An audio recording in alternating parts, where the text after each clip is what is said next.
Welcome everyone for this last session of the morning, and we are going to talk about looking up the cockpit. Aviation faces the cyber challenge with Bernard Kent, CTO of Thales. Good morning, Bernard. Good morning, and thank you to welcome me. I hope it's not a problem to speak English. I'm able to answer in French if you have questions. But please also remember the language of the cockpit is English, so I prefer to speak English. And maybe it's a good training for you too, if you want to be pilot in the future or air control. Exactly. So at least if you have questions or if you want to ask something during the intervention, demande en français. Je suis parfaitement capable de parler en français si vous avez des questions. Mais on va faire l'intervention plutôt en anglais. Yeah, we're going to speak English, and at the end, we're going to take questions as well. So we're talking about looking up the cockpits, but before, can you explain to us how it is connected, how the cockpit is connected? What is cockpit connectivity? This is a very interesting question because so far the cockpit has been rather isolated. Yeah. So there has been a connection, but a highly secured proprietary connection. Now we see three trends. We see first the trend that there's more and more connectivity. So you don't only have VHF links, but you have... What is VHF links? So this is a very high frequency. So this is the usual style cockpits were connected today. So we have more and more connectivity links. We have cockpit to the ground. We have cockpit to cockpit, so to say, via satellite, so between airplanes. We have higher bandwidth, so the amount of information that a pilot is getting is increasing. And we have more and more open connectivity, which means that we're using, for example, on terrestrial basis, we are using the internet for transferring communication. Okay. So it's really open to the world. The reason why we are doing this is to increase performance, to increase information, to avoid risks and safety issues. And the other thing is that we're getting more and more, I would say, not only in the cockpit, but also increase the amount of information that you can get as passenger. Okay, but the pilot is getting more and more information. How do they deal with it? Like, can AI help, or how can they do with so much data coming? Well, just imagine that to a pilot happens what happens when you are in your office or at home. You are flying a plane, and then suddenly a lot of SMSs pop up, you get information from everywhere, you are distracted and deconcentrated by a lot of information that come from multitude of channels. And this means that, first of all, you might provoke severe concentration risks and thus safety risks, because the pilot should rather concentrate on flying the plane than on reading SMSs, chats, whatever. And the other topic is that he can be, I would say, under severe cybersecurity risks. So the problem with connecting systems is that there are more and more cybersecurity risks. I remember a time about 10 years ago when all the production sites were opened. And this is where cybersecurity risks, like, and you might heard, the older of you might heard of the Stuxnet, a severe cybersecurity incident. So the problem arrives now in the cockpit, and this is very dangerous. So all the problems that you know from cybersecurity in your daily work will arrive in the cockpits. So it's very important to prevent pilots from cybersecurity risks and from distraction and deconcentration. So what are the main threats that they are facing? So main threat for sure is that there's a cybersecurity attack during the flight. So you're on a pilot, you're concentrating on your instruments, and suddenly there's a hacking attack. What are you doing? Or even more, I would say more dangerous is that you're getting misleading information. Yeah. So you think you're flying to the airport of Los Angeles and the system misguides you, I don't know, to London or to Berlin. Yeah? So it's very, very dangerous, these kind of cyber attacks that you might be exposed because connectivity is rising. So what do you have other threats the cockpit is facing? Cybersecurity is one. So we have the cybersecurity risk, as I just explained. We have the risk of deconcentration, getting a lot of information, because now you have connectivity, or you will have in the near future, you will have connectivity almost everywhere.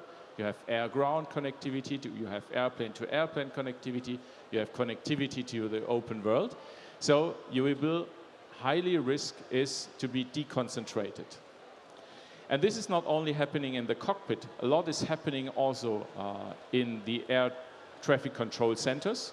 Yeah. So for all the people that are working in navigation, in air control, in air optimization at the airline sites, they will face the same risks. Risk of cybersecurity attacks and risk of deconcentration and distraction.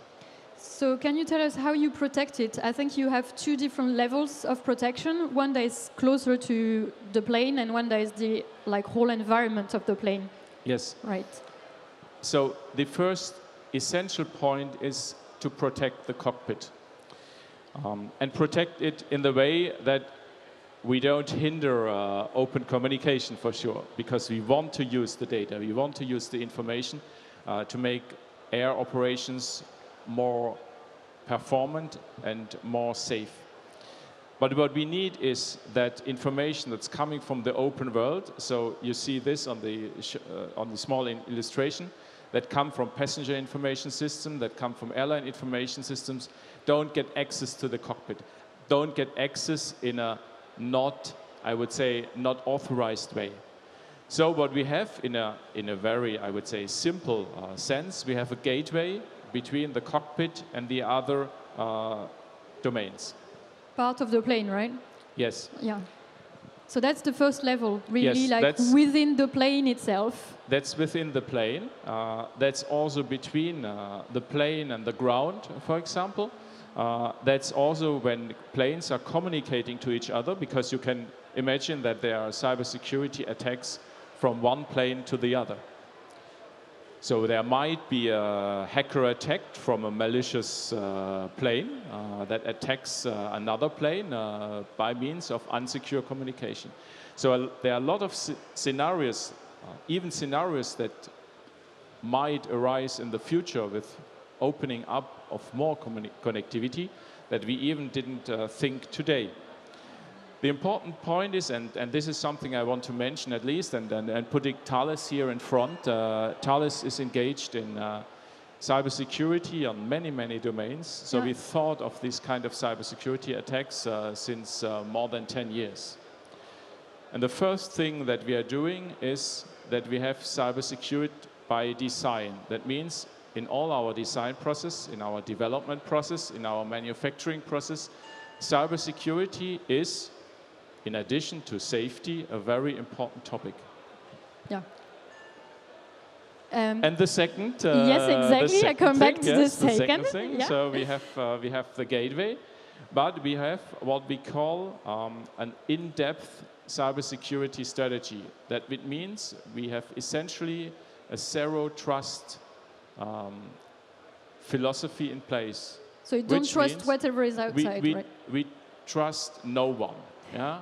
Even we don't trust you, so maybe one day you will cyber attack our systems. No, I'm kidding. So it's essentially a zero trust strategy that we have, which means that our products and systems, and not only others, not only ours, there are a lot of competitors on that field, they demand a high level, for example, of authentication.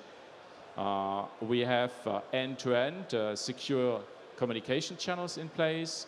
We have a lot of encryption of our data. Yep. And the newest kid on the block is application security. What is that? Which means that, for example, if you're using an application on board of the train, Yeah. so as you use an application on your smartphone, Yeah. you prevent attacks on this application. So you Okay. encrypt your data. This is the first level of security, but you also prevent that your application is being hacked. There are, and this is more for the specialists here, there are so-called denial of service attacks. Okay, so This it's is just easily explained. Imagine that you're in a cockpit, you're flying with a cockpit with a pilot application, and there are attacks on this system. This is only a server issuing demands on that application, and the application is crashed. So you have to prevent from that. okay. And this is why Thales is following since many years a complete strategic axis on cybersecurity, securing all our systems, not only in avionics and in air traffic management, but in other domains where we are active, by cybersecurity. So you're just touching on the subject. What is Thales developing? What are the assets that Thales is developing to protect the cockpit from the two levels of threats? Yes. So first of all, I'm speaking already on the gateway. I'm speaking on our general strategy of zero trust. Yeah. I've spoken of security by design.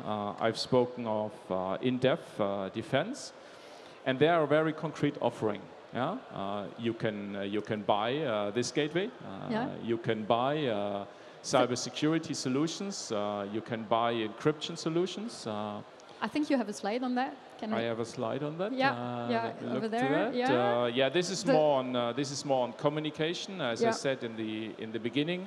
Beyond VHF, there's satellite communication, there's air-ground communication, there's more and more usage of mobile communication, 4G, 5G, 6G communication. And with respect to securing the cockpit, we have within Thales a large spectrum of products and solutions, not only in our avionics sector, but for example in our cybersecurity and digital identity sector. This is something Thales acquired a couple of years ago, former Gemalto.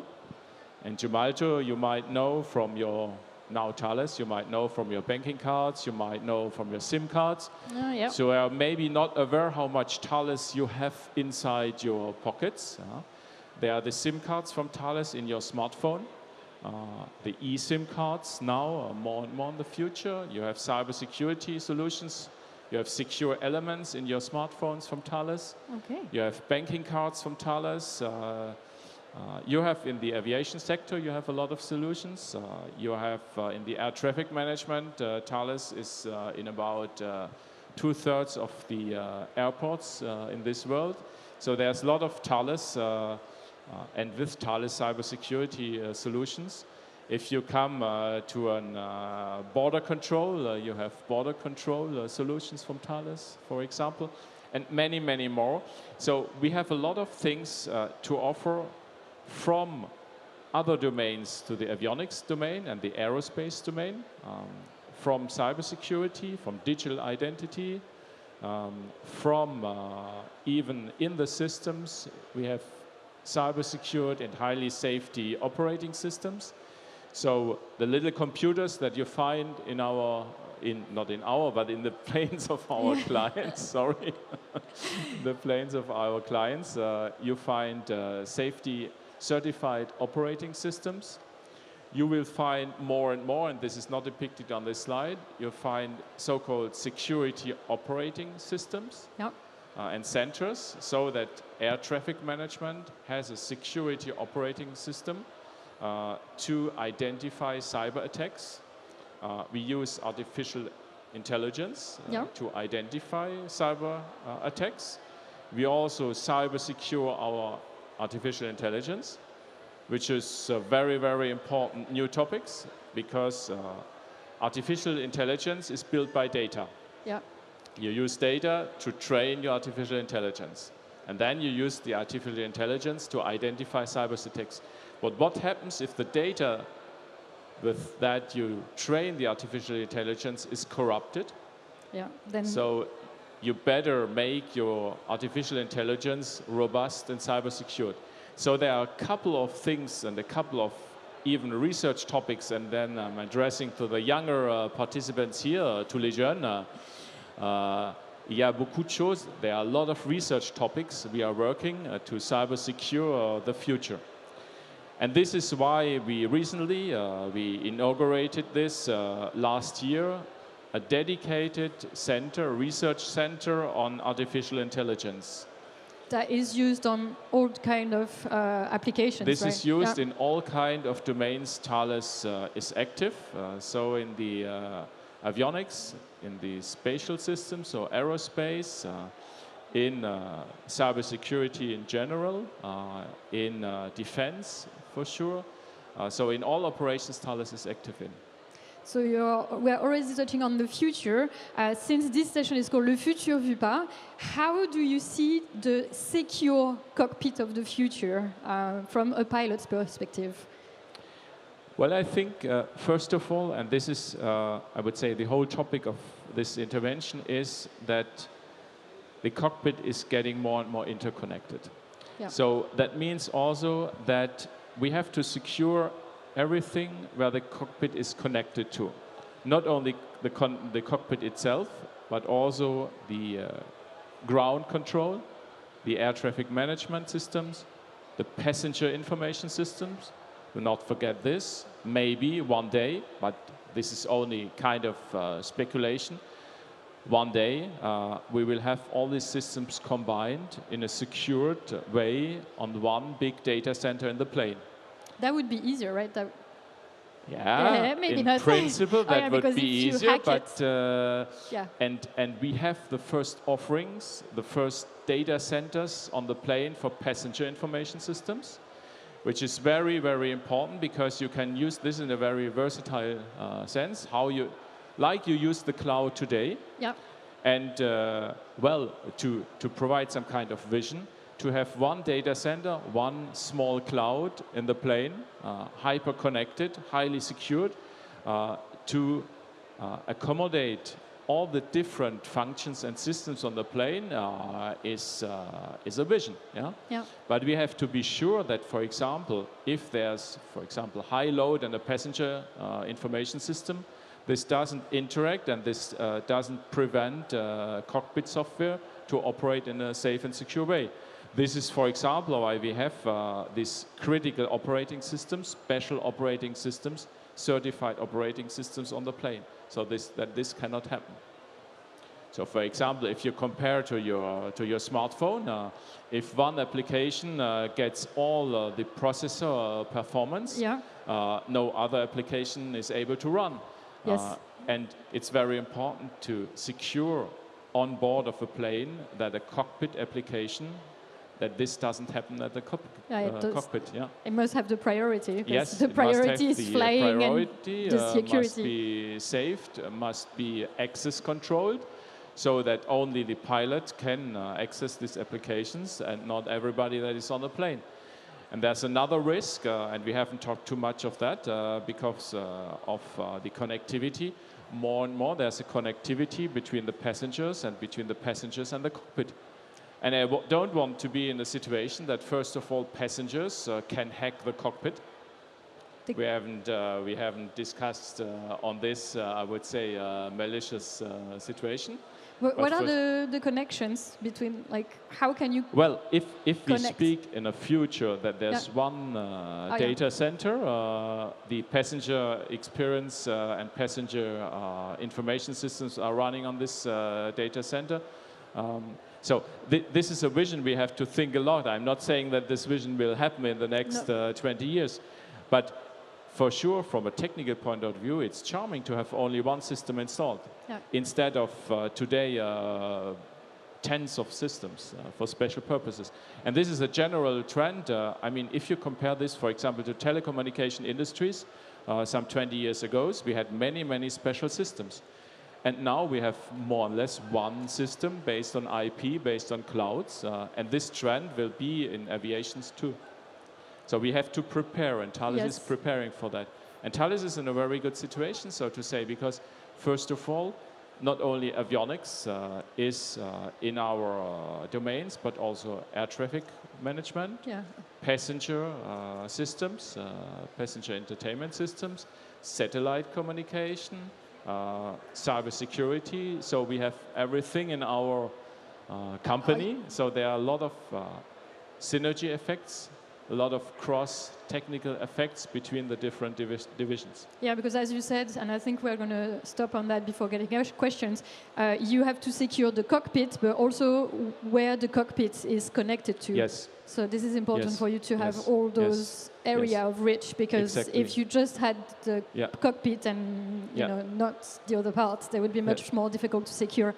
We have to secure the cockpit, we have to secure the communication by encryption, for example. And the sensors. And we have to secure all the, I would say, all the satellites in that sense, so all the systems that are contributed to the contributing to the data and the information in the cockpit. Thank you very much, Bernard. I think it's time for questions now. You can ask them. You can test my French, Yeah, you can test. Well, you're very good French. You can ask questions in French or in English. Anyone? S'il y a des questions, n'hésitez pas à les poser en français. Je ferai mon mieux. Merci.